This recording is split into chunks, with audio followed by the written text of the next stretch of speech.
historia comienza con mis padres. Ambos eran adictos a las drogas y al alcohol y vivían en una pequeña casa. Se casaron después de estar juntos unos 2 o 3 años. Mi mamá se embarazó de mí y realmente ella creía que yo era una bendición de Dios. Así que se desintoxicó completamente de las drogas y el alcohol. Y también consiguió un trabajo muy duro para poder mantenernos mientras seguía embarazada. Durante los meses que estuvo limpia, se enfadó y se distanció de mi padre porque él seguía bebiendo y consumiendo drogas. Discutían todo el tiempo y mi padre no pagaba ninguna factura, no tenía trabajo, ni dejaba ninguno de sus hábitos. Pero, a pesar de todo, ellos siguieron juntos. Entonces mi madre me dio a luz. Mi papá faltó debido a su consumo de drogas e informó a mi mamá en el hospital que había perdido la casa, debido a que, no pagó ninguna de las cuentas durante meses. Estuvieron separados, pero legalmente estaban juntos. Hasta que en 2009 mi papá ingresó a la cárcel por un crimen violento. Fue condenado a una pena de 10 años con libertad condicional, después de haber cumplido 5.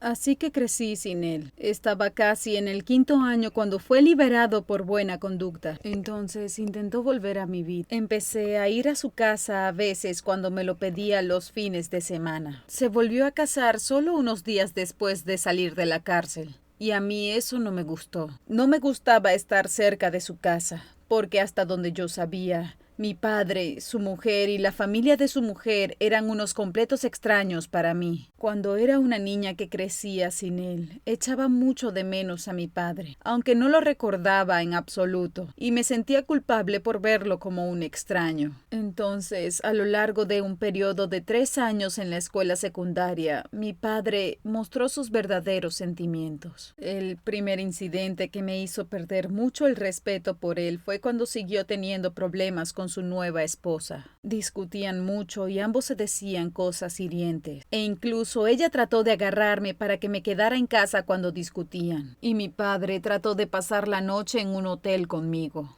Luego, la segunda vez, se divorció y se volvió a casar solo unos días después de su divorcio. Esta mujer ya tenía 3 hijos y obviamente me ignoraban por los otros niños cuando iba a su casa. Además, también tenían problemas maritales. Me decía que me pusiera los zapatos y el abrigo para que se fueran y regresaba a discutir. Repetía todo eso una y otra vez y esto continuaba durante casi toda la noche. Ahora ambos tienen 2 hijos más y mi papá está luchando para mantenerlos. Y en un punto del camino me di cuenta de que lo mismo había estado sucediendo durante casi 4 años de su libertad, después de haber salido de la cárcel. Entonces yo, de 13 años, decidí dejar de ir a la casa de mi padre. Ponía excusas y solo iba cuando tenía que hacerlo, y mi papá seguía enfadándose conmigo porque no iba.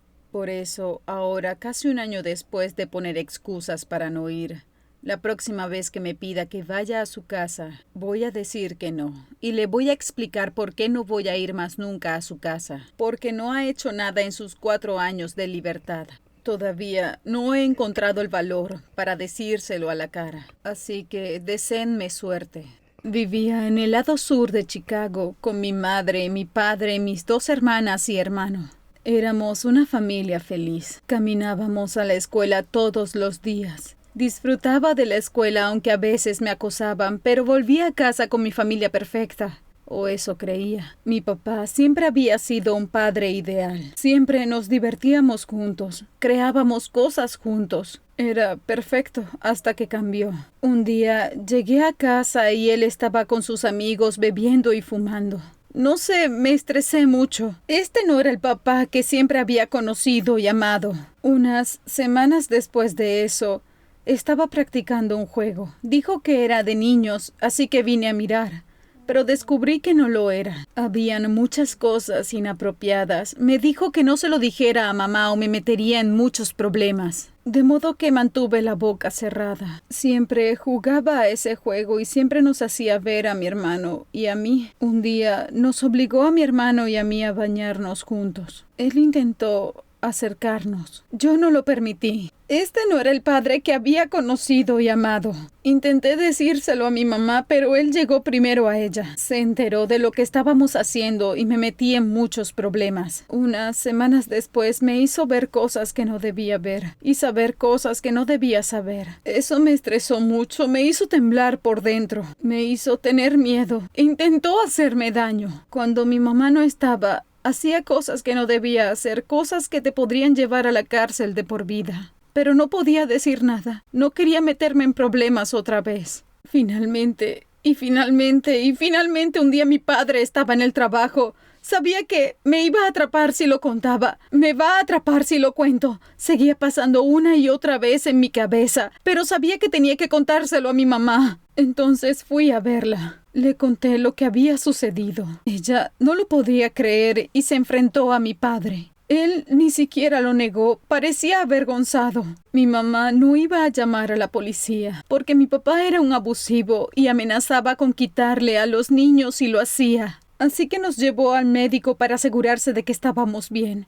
Cuando el médico le preguntó el motivo de la visita, ella tuvo que contarlo. El médico se quedó sorprendido. No sabían qué hacer. Entonces avisaron a la policía. La policía vino a mi casa y se llevó a mi padre. Se lo llevaron al juzgado y mi mamá tuvo que presentarse en el juzgado.